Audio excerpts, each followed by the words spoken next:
స్వాతంత్ర సమరయోధుడు మాజీ ఉప ప్రధాని బాబు జగజ్జీవన్ రామ్ 118వ జయంతిని పురస్కరించుకుని వికారాబాద్ పట్టణంలోని బీజేఆర్ చౌరస్తాలో ఆయన విగ్రహానికి శాసన సభాపతి గడ్డం ప్రసాద్ కుమార్ నివాళి అర్పించారు. ఈ సందర్భంగా ఆయన మాట్లాడుతూ బాబు జగజ్జీవన్ రామ్ సామాజిక న్యాయం, ప్రజాసేవకు అంకితమై దేశ రాజకీయాల్లో చిరస్థాయిగా నిలిచారన్నారు. వారి ఆశయాలను కొనసాగిస్తూ తెలంగాణ ప్రభుత్వం అన్ని వర్గాలకు సంక్షేమ పథకాలను అందిస్తుందన్నారు. ఇటీవల బీసీల రిజర్వేషన్ పెంపు, ఎస్సీల వర్గీకరణ బిల్లులు రాష్ట్రానికి గర్వకారణమని తెలిపారు. మాజీ మంత్రి డాక్టర్ ఏ చంద్రశేఖర్, మాజీ ఎమ్మెల్యే మెతుకు ఆనంద్, కాంగ్రెస్, బీఆర్ఎస్, బీజేపీ నాయకులు, కలెక్టర్ ప్రతీక్ జైన్, ఎస్పీ నారాయణ రెడ్డి, ప్రజాప్రతినిధులు, సంఘాల ప్రతినిధులు పాల్గొన్నారు.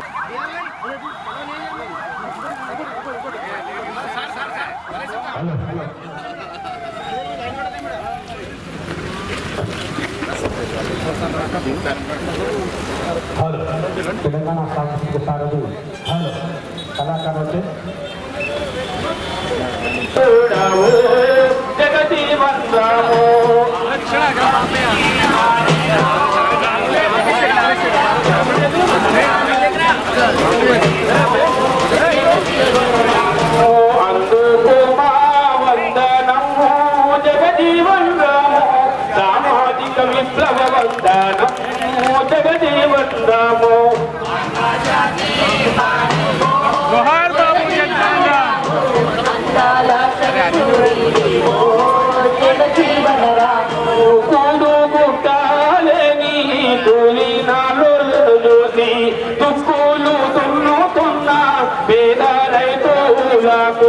ఒకటిగా చెయ్యాలంటీవా జగజీవన్ రాము, దిక్కులు రూపాలంటీవో జగజీవన్ రాము.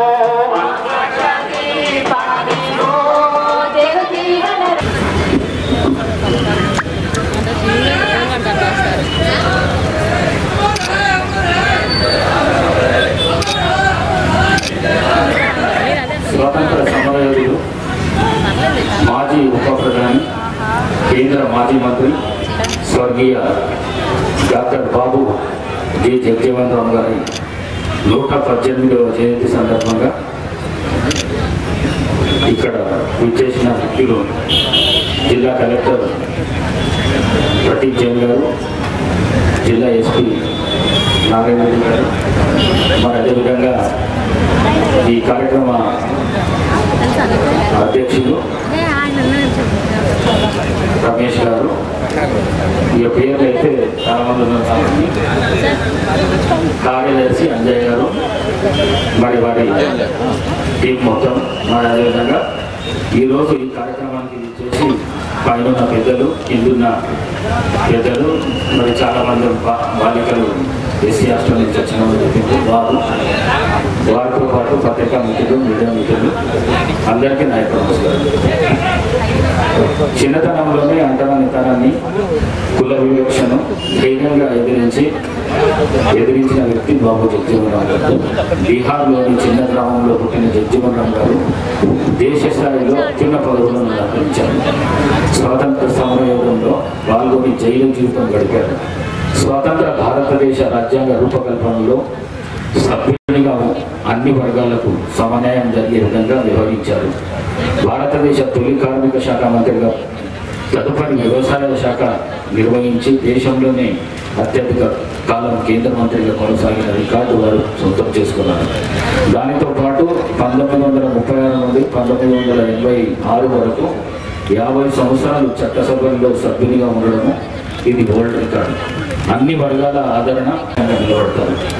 పదవులకు వన్నె తెచ్చిన నాయకులు బాబు జగజ్జీవన్ రామ్ గారు. భారతదేశ మొదటి కార్మిక శాఖ మంత్రిగా దేశంలో కార్మికుల హక్కుల పరిరక్షణ అనేక చట్టాలను రూపొందించారు. తర్వాత 1971లో జరిగిన భారత్ పాక్ యుద్ధ సమయంలో కేంద్ర రక్షణ శాఖ మంత్రిగా ఉన్న బాబు జగజ్జీవన్ రామ్ గారు ఇందిరాగాంధీ గారి ఆదేశాలకు అనుగుణంగా విజయవంతంగా సేవలను నడిపించడంతో పాటు బంగ్లాదేశ్ దేశ స్థాపనలో కీలక పాత్ర వహించారు. 1974లో కేంద్ర వ్యవసాయ శాఖ మంత్రిగా ఉన్నప్పుడు హరిత విప్లవం ప్రారంభించి దేశంలోని ఆహార ధాన్య కొరత లేకుండా పరిష్కారం కల్పించారు.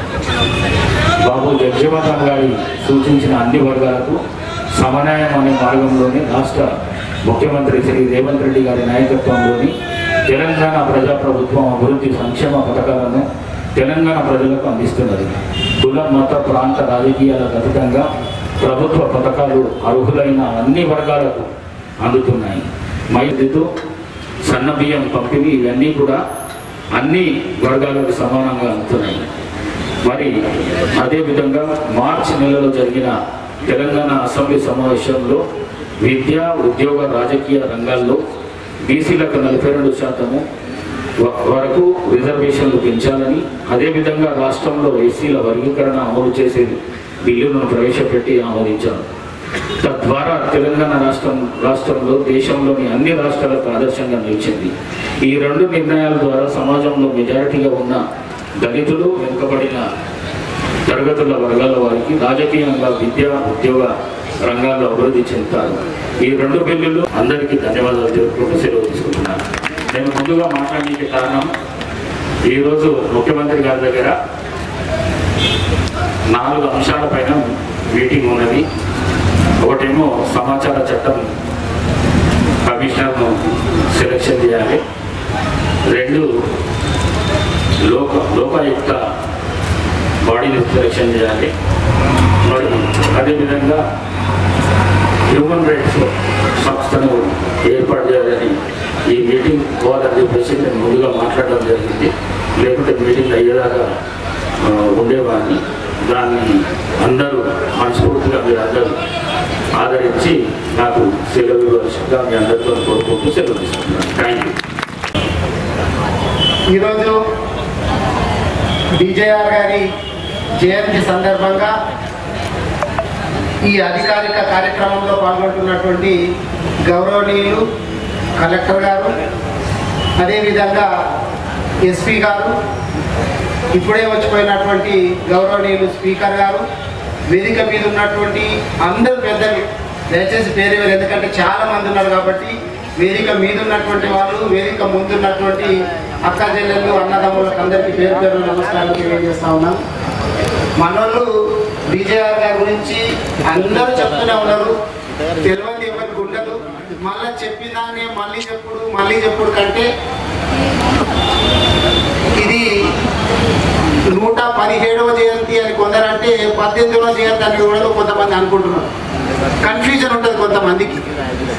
ఎందుకంటే మొన్న మా మిత్రుడు ఒక పిల్లగాడు బర్త్డే చేసుకుంటే ఎన్నో బర్త్డే రా బాబు అంటే 31 బర్త్డే సార్ అన్నారు. అంటే ఎన్ని సంవత్సరాలు నిన్నే 31 నిండినాయా అంటే 30 నిండేయి 31 పడ్డా సార్ 31 బర్త్డే అంటున్నాడు. ఈ కన్ఫ్యూజన్ చాలా మందికి ఉంటుంది. అయితే నేను అడిగిన, మీ కొడుకుది మొన్న బర్త్డే అయింది కదరా, ఎన్నో బర్త్డే అయిందిరా బాబు అన్న. నాకు తమ్ములాగా ఉంటాడు అన్న. ఫస్ట్ బర్త్డే అయింది సార్ అన్నాడు. అంటే ఎన్ని నెలలు నిన్నే అంటే 12 నెలలు నిన్నే సార్ అన్నాడు.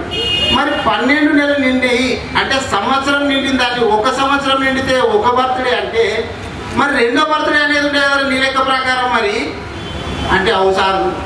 ఇట్లా చాలా మంది ఈ కన్ఫ్యూజన్ ఉంటుంది. మనోళ్ళు చదువుకున్న వాళ్ళు అంటే 17 117 118 ఈ కన్ఫ్యూజన్ ఉంటుంది. ఎప్పుడైనా కానీ బర్త్డేని సెలబ్రేట్ చేసుకునేది ఎన్ని వసంతాలు ఎన్ని సంవత్సరాలు నిండినాయో దాన్నే అది చెప్పాలి.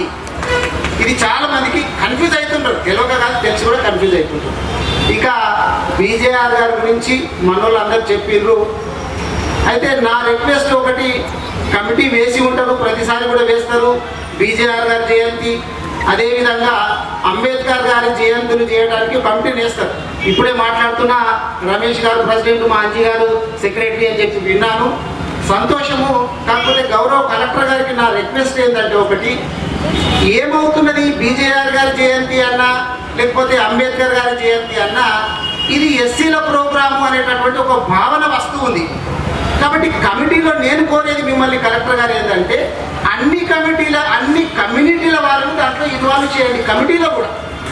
ఎందుకంటే ఈ ఉత్తములు, ఈ గొప్ప వ్యక్తులు ఎవరు కూడా అంబేద్కర్ గారు కావచ్చు, బీజేఆర్ గారు కావచ్చు, లేకపోతే మహాత్మా గాంధీ గారు కావచ్చు, వీళ్ళందరూ కూడా ఒక వర్గానికి ఒక కమ్యూనిటీకి సంబంధించినటువంటి వ్యక్తులు కాదు. కాబట్టి నేను మిమ్మల్ని రిక్వెస్ట్ చేసేది ఏంటంటే, నెక్స్ట్ టైం అయినా కానీ ఈ కమిటీ వేసేటప్పుడు, లేకపోతే దాంట్లో మొత్తం ఎస్సీలే ఉంటే ప్రోగ్రామ్ అనేటటువంటి ఒక భావన ఏర్పడుతుంది. కాబట్టి అన్ని కమ్యూనిటీలు, ఈ కమ్యూనిటీ ఆ community, SC ST BC OC అన్ని కమ్యూనిటీలు కూడా దాంట్లో వేస్తే బాగుంటుంది అనేది నా రిక్వెస్ట్. కలెక్టర్ గారు మీరు కూడా ఆలోచన చేస్తే బాగుంటుంది అనేది ఆలోచన.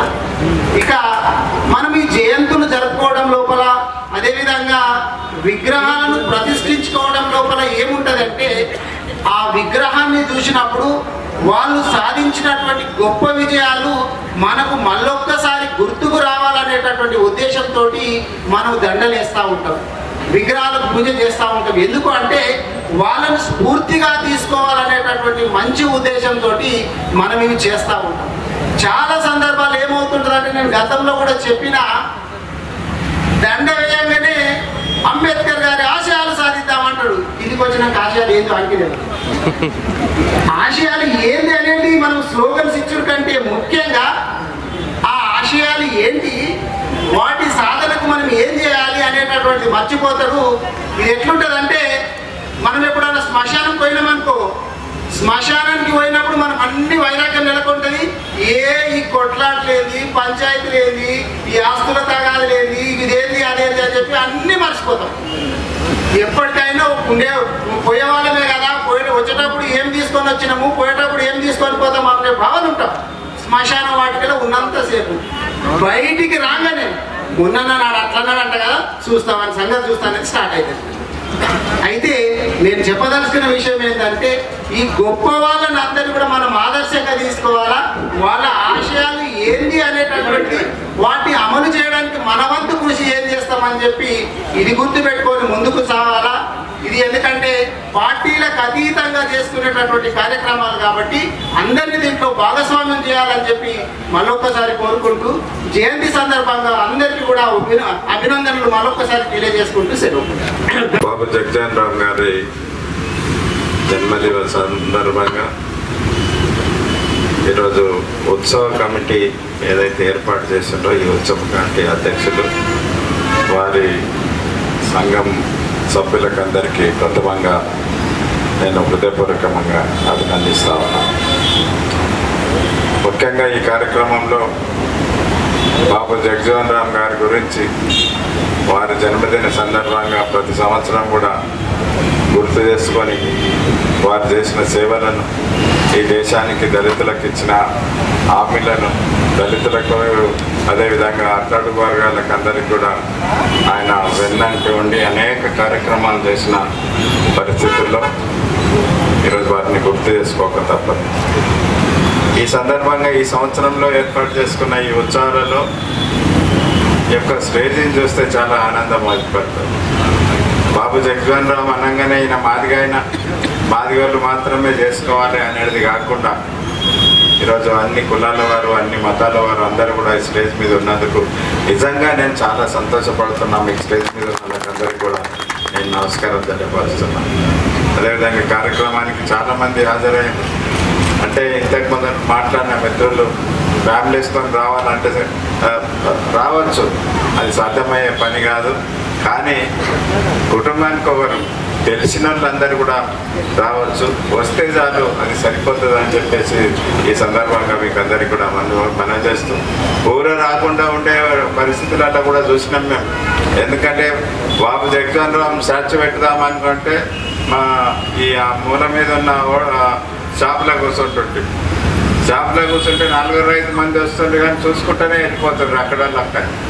కానీ ఈరోజు అవగాహన వచ్చి ఈరోజు 10 సంవత్సరాలు 15 సంవత్సరాల తరుణం లోపల బాబు జగజీవన్ రామ్ గారి ఉత్సవాలకు మనం రావాలని చెప్పేసి ఇంతమంది వచ్చినందుకు నిజంగా కూడా మీకు అందరికీ కూడా ప్రత్యేకంగా నేను అభినందిస్తా ఉన్నాను. ఈరోజు ఇది జగజీవన్ రామ్ గారి జన్మదినోత్సవాలు. జగజీవన్ రామ్ గారు ఈ దేశానికి ఏం చేసిండ్రు, ఈ దేశంలో ఉన్న పేదవాళ్ళకి ఏం చేసిండ్రు, ఈ సమాజానికి ఏం చేసిండ్రు, ఆయన మార్గదర్శకాలలో మనం అందరం నడుచుకోవాలని చెప్పేసి గుర్తు చేసుకొని నడవాలి. అభివృద్ధి కార్యక్రమాల గురించో లేకపోతే ఇంకోటి గురించో ప్రభుత్వాలు ఉంటాయి. ఒక ప్రభుత్వం సరిగా చేస్తుంది, ఒక ప్రభుత్వం సరిగా చేయదు, ఈ ప్రభుత్వం చేస్తున్నది చేయదు, అది కొంచెమంత మాట్లాడుకుంటే కూడా అర్థం ఉన్నది. కానీ కేవలము ఈరోజు పెళ్ళి అన్నప్పుడు పెళ్లి పిల్లగాని గురించే మాట్లాడాలి. కానీ పెళ్ళిలో అది స్వీట్ పెట్టలేదు ఈ కొడుకులు, అదేవిధంగా వాడు అన్నం బాగా చేయలేదు అనేది అవసరం లేదు. మనం పెళ్లి పిల్ల బాగున్నది కాబట్టి అక్షంతలు మనం వేయాల్సిందే అనే విధంగా మనం మాట్లాడుకోవాలి.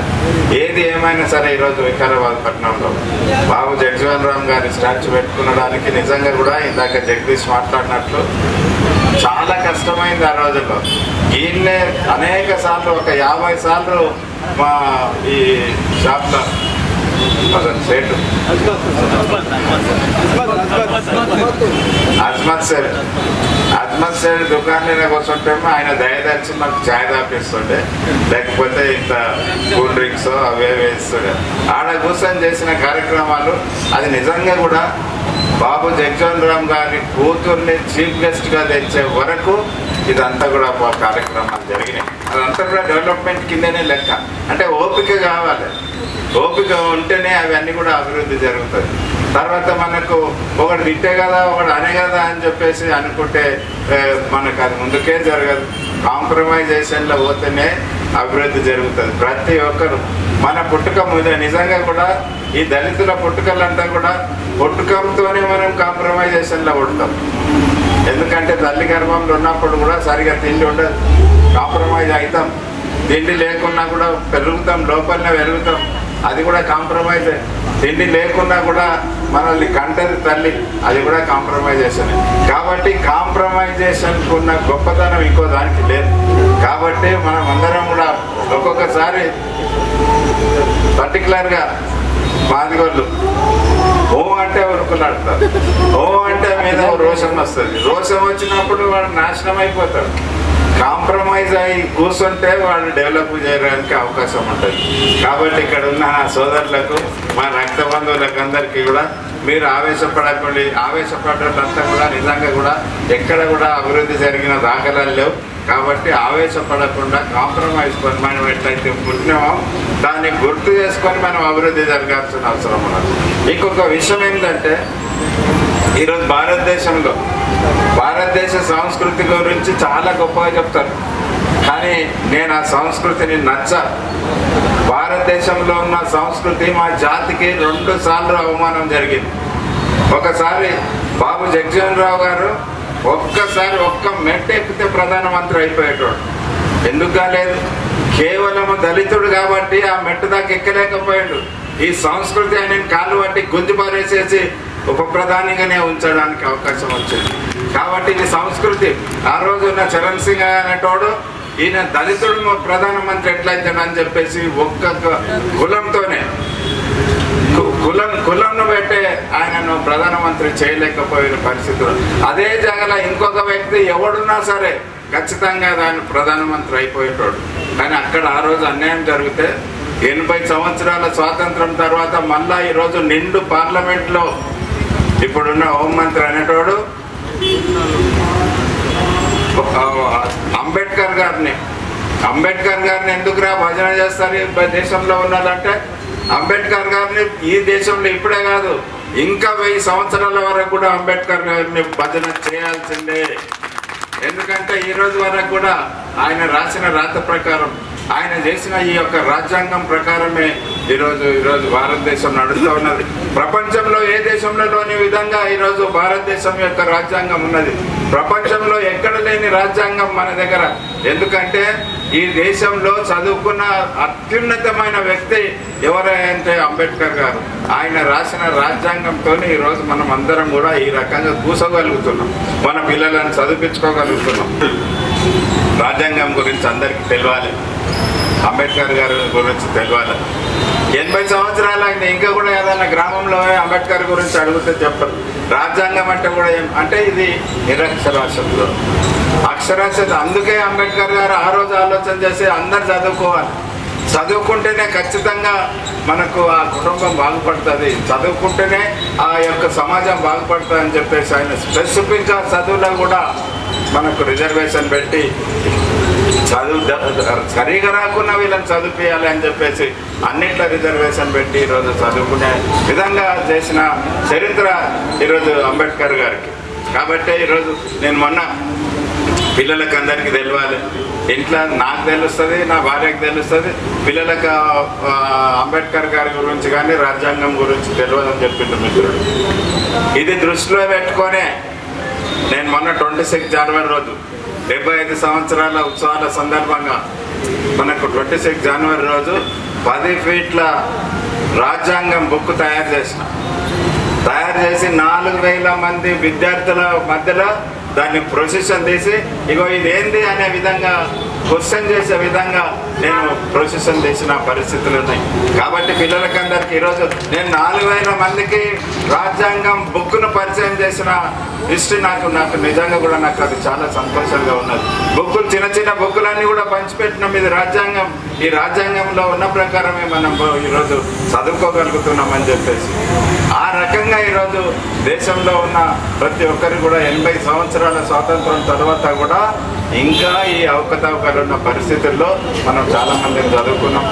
ఈరోజు చాలా సంతోషమైన మాట ఏంటంటే రిక్షా కొట్టుకున్న వ్యక్తి కూడా ఆయన రిక్షా కొట్టుకుంటూ కూడా పిల్లాన్ని తీసుకొచ్చి మంచి స్కూళ్ళలో మంచి చదువులు చదివించాలని చెప్పేసి కష్టపడుతున్న చరిత్ర ఈరోజు ఆ కల్చర్ ఈరోజు డెవలప్ అయింది. కాబట్టి ఈరోజు ఎవరినైనా చూడండి, ఏ పిల్లాడైనా సరే, ఏ ఇంట్లో అయినా సరే, అడుక్కు తినే వ్యక్తుల ఇంట్లో కూడా వాళ్ళ పిల్లలు చదువుకునే దానికి పరిస్థితులకు వచ్చినాయి.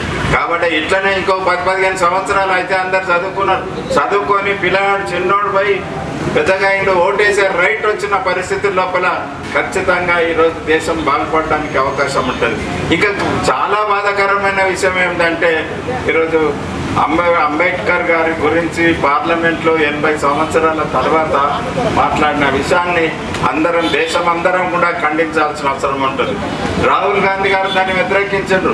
రాహుల్ గాంధీ గారు ఈరోజు మొత్తం భారతదేశం అంతా కూడా ఈరోజు ఆ విషయాన్ని స్పష్టం చేయాలని చెప్పేసి ఊరూరా రాజ్యాంగం బుక్ను, అంబేద్కర్ ఫోటోను, గాంధీ ఫోటోను అన్ని గ్రామాలలో తింపాలి, ఈ విషయం తెలియాలి. ఈరోజు మనం ఏమంటే మన చేతిలో లేని పని. ఈరోజు అట్లా అవమానించిన అంబేద్కర్ గారిని అవమానించిన వ్యక్తి అమిత్ షాను మనం ఏం చేయలేం, చాలా దూరంలో ఉంటాం. ఇటుకెళ్ళి రాయితో కొడితే కూడా అక్కడి దాకా తలగదు. తర్వాత మనకు శక్తి లేదు ఆయన దించేసే శక్తి ఒకటే ఏంటంటే రాజ్యాంగం గురించి, అంబేద్కర్ గురించి ప్రజలకు అందరికి తెలిసిన రోజు ఓటు అనే రైట్తోనే ఆయనను దించడానికి అవకాశం వస్తుంది. కాబట్టి ఈరోజు రాహుల్ గాంధీ గారు ఒక మంచి ప్రోగ్రాం తీసుకున్నారు. అది కాకుండా కూడా ఈరోజు రాహుల్ గాంధీ గారి సిద్ధాంతం ప్రకారమే ఈరోజు ఇక్కడ రేవంత్ రెడ్డి గారు ముఖ్యమంత్రి గారు కులగణన చేసిండ్రు. ఇప్పటి వరకు అందరు ఏదో కులాలు ఈరోజు మంగళలు కానీ సాకలు కానీ వాళ్ళు కటింగ్ చేసుకుంటూ సాకలు బట్టలు వచ్చుకుంటూనే ఉన్నారు తప్ప బీసీలం కాబట్టి మాకు అవకాశం రావాలని లేదు. కానీ ఇప్పుడు ఈ కులగణనతోని ఖచ్చితంగా అన్ని కులాల వరకు ఎవరు ఎంతున్నారు, ఎంత మన పాపులేషన్ అనే దాని మీద ప్రతి ఒక్కరికి కూడా అవకాశాలు రావడానికి అవకాశం ఉంటుంది.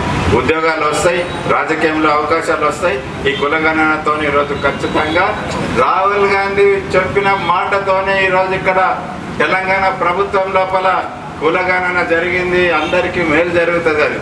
అది కాకుండా కూడా ఎంఆర్పిఎస్ 30 సంవత్సరాల నుండి నేను మొదలు ఎమ్మెల్యే అయిన 85లో ఎమ్మెల్యే అయినప్పటి నుండి ఈ యొక్క ఎంఆర్పిఎస్ అనే స్థాపన చేసుకొని మాది కులాలు అందరు కూడా, మాది ఒక్కటే కాదు అందరు అనేక కులాలు ఉన్నాయి. 59, 69 ఎన్ని కులాలు? 59 కులాలలో అందులో ఇద్దరే 2 కులాలు మాత్రమే అన్ని వసతులు అందుతున్నాయి. ఉద్యోగాలు అల్లే చేసుకుంటున్నారు, రాజకీయంలోకి అల్లే చేసుకుంటున్నారు. కానీ మిగతా కులాలందరూ కూడా రావాలన్న ఉద్దేశంతో ఈరోజు ఫస్ట్ టైం రేవంత్ రెడ్డి గారు దాన్ని వర్గీకరణని ఈరోజు బిల్లు పెట్టి పాస్ చేసిన చరిత్ర ఈరోజు తెలంగాణలో జరిగింది. అట్లాంటివన్నీ కూడా మనం మాట్లాడుకొని దాని గురించి ఇంప్లిమెంట్ చేసుకునే విధంగా మన రైట్, మన హక్కుల గురించి ఈరోజు కొట్లాడి మన భవిష్యత్తు పిల్లలకు అందరికీ కూడా ఇది మేలు జరిగే విధంగా చేయాల్సిన అవసరం ఉన్నది. కాబట్టి అదేవిధంగా మనకి ఈరోజు అంబేద్కర్ జయంతి కానీ, బాబు జగజీవన్ రామ్ గారి జయంతి కానీ, బాబు జగజీవన్ రామ్ గురించి చాలామందికి బాబు జగజీవన్ రామ్ ప్రధానమంత్రి కాలేదు, ఉపప్రధానిగానే ఉండిపోయింది కాదు. ఆయన చరిత్ర అంతా కూడా అంబేద్కర్ గారు రాసిన హక్కులను అన్నిటిని కూడా కాపాడుకుంటూ ఈ వికారాబాద్ నడిబొడ్డు దాకా కూడా ఈ యొక్క మొత్తం మనకు పవర్స్ అన్ని రావడానికి కారణం ఓన్లీ బాబు జగజీవన్ రామ్ గారు ఈ రాజ్యాంగానికి రక్షణగా ఉన్నాడు కాబట్టి, లేకపోతే ఈ రాజ్యాంగాన్ని కూడా మూలకు పడేసేసి అంబేద్కర్ని మర్చిపోయి పడేసి ఎవడో రాజ్యం వెళ్తున్న పరిస్థితి వస్తుండే. కానీ అట్లా జరగకుండా ఉండే విధంగా ఈరోజు వారు రక్షణ చేసిండు రాజ్యాంగాన్ని. కాబట్టి ఈరోజు మనకందరికీ ఆ ఫలాలు అందుతున్నాయి అనే విషయాన్ని కూడా మనం దృష్టిలో పెట్టుకోవాల్సిన అవసరం ఉన్నది. మనకు భీమన్న మిగతా పెద్ద వాళ్ళందరినీ ఇందాక జగదీష్ గుర్తు చేసిండు. ఆ రోజు ఈ స్టాచ్యూ జగజీవన్ రామ్ స్టాచ్యూ పెట్టడానికి కానీ, అదేవిధంగా అంబేద్కర్ గారి స్టాచ్యూ పెట్టడం, అదృష్టవశాత్తున అంబేద్కర్ గారి స్టాచ్యూ పెట్టేటప్పటికెళ్ళి నేను ఎమ్మెల్యే ఉన్నా. ఆ రోజుల్లో పాపం భీమన్న మస్తు కష్టపడి ఇక్కడ పోయి అక్కడ పోయి పైసలు కలెక్ట్ చేసి ఇది చేసి అది చేసి నా వంతు నేను కూడా చేసిన. కానీ అది సిమెంట్ది పెట్టినాం, నాకు బాధ ఉంటుండే. మధ్యలో పోయినప్పుడు చేస్తే అంత పెచ్చిలు లేసిపోయింది సిమెంట్ది. కాబట్టి కాంస్య విగ్రహం అయితేనే ఎండకు వానకు నానినా కూడా ఏం కాకుండా ఉండడానికి అవకాశం ఉంటుంది. అది కాకుండా తీసుకుపోయి మూలకేసారు. ఏం భీమన్నా ఇక్కడ మూలకేసి పారేసినావు, ఆయన ఎవరు చూస్తారని ఒకసారి అడిగిన. అంటే ఆయన ఒక మాట చెప్పిండు, ఇది రైల్వే స్టేషన్ దగ్గర ఉన్నది, రైలుకి ఎక్కేటోడు పోయేటోడు వచ్చేటోడు చూస్తారు అన్న. ఎంతమంది ఎక్కుతారు రైల్లో? 5% కూడా ఎవడు ఎక్కడు. కాబట్టి నడి సెంటర్లు ఉండాల్సిన అవసరం ఉన్నది. ఇది చాలా గ్రేట్. ఈరోజు వికారాబాద్ ఎంట్రన్స్లో వికారాబాద్కి వస్తూనే ఫస్ట్ కనబడేది అంబేద్కర్ బొమ్మ చేయడానికి ఈరోజు పూనుకున్న నా మిత్రులకు, ఈ ఆర్గనైజేషన్ చేసే వాళ్ళకి ప్రత్యేకంగా నేను ధన్యవాదాలు తెలియపరుస్తూ, మా కృష్ణ అన్న నీవు కూడా ఇక్కడ వికారాబాద్కి వెళ్ళిపోయినావు, కానీ నీవు కూడా నీ పాత్ర ఉండాలి. నీవు ఇక్కడ మనిషివి ఖచ్చితంగా ఉండాలంటే నేను కూడా నా వంతు పాత్రగా నేను చెక్ తెచ్చిన. ఇక కృష్ణ 2 లక్షలు మాత్రమే పెట్టిన, ఇంకా అవసరమైతే ఇంకా తక్కువ అయితే డెఫినెట్గా నా పాత్ర నేను ఇస్తా.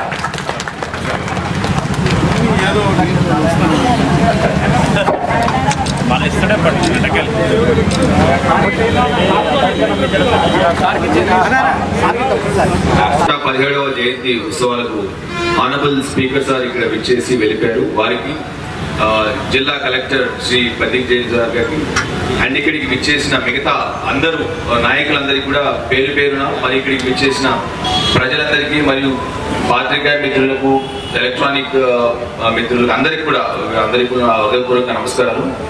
అందరూ కూడా ఇంతకుముందు చాలా వరకు డాక్టర్ బాబు జగజీవన్ రామ్ గారి గురించి ఎంతో స్ఫూర్తిదాయకంగా, ఆయన ఒక పేద కుటుంబంలో పుట్టి కుల వివక్షను ఎదిరించి, అంటరానితనాన్ని ఎదిరించి, చిన్నప్పుడే అతను తన ఒక ప్రతిభ చూపించి, తర్వాత సైన్సెస్లో పట్టభద్ర స్వాతంత్ర సమరయుద్ధంలో ఫ్రీడమ్ స్ట్రగుల్లో అంత మంచిగా పార్టిసిపేట్ చేసి, దాని నుంచి రాజ్యాంగ రచనలో కూడా, రాజ్యాంగ కన్స్ట్రక్షన్లో కూడా మనకు ఎంతో తోడ్పడి ఈ అట్టడిగిన వర్గాలందరికీ కూడా రిజర్వేషన్ కల్పించడంలో ముఖ్య పాత్ర పోషించి, తర్వాత సుదీర్ఘంగా 50 సంవత్సరాలు చట్టసభల్లో ఆయన ఎంపీగా ఉండి, తర్వాత వివిధ మంత్రి పదవులు, యంగెస్ట్ మినిస్టర్గా నెహ్రూ గారి క్యాబినెట్లో యంగెస్ట్ మినిస్టర్గా ఆయన ఉంది. అప్పుడు కార్మిక శాఖ మంత్రిగా ఉండి, అప్పుడు కూడా మంచి చట్టాలు తెచ్చి కార్మికులను వాళ్ళకు సేఫ్టీ స్టాండర్డ్స్ అన్ని కూడా మంచి తెచ్చి, ఆ తర్వాత మళ్ళా సబ్సిక్వెంట్గా గ్రీన్ రెవల్యూషన్లో ముఖ్య పాత్ర పోషించు అగ్రికల్చర్ మినిస్టర్గా, తర్వాత డిఫెన్స్ మినిస్టర్గా కూడా కీలక సమయంలో,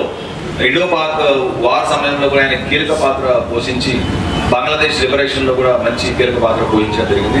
తర్వాత ఆయన కమ్యూనికేషన్ మినిస్టర్గా కూడా సుదీర్ఘంగా ఒక 50 సంవత్సరాలు అందరికీ స్ఫూర్తిదాయకంగా ఉంటూ, ఈరోజు అతని ఒక డాక్టర్ బాబు జగజీవన్ రామ్ గారి ఒక గొప్పతనాన్ని దాన్ని మనందరం తీసుకొని మనకు దేశవ్యాప్తంగా ప్రతి ఒక్క రాష్ట్రంలో కూడా ఈరోజు సెలవు ప్రకటించుకొని తనకు నివాళులు అర్పించడం జరుగుతుంది తన జయంతి రోజు.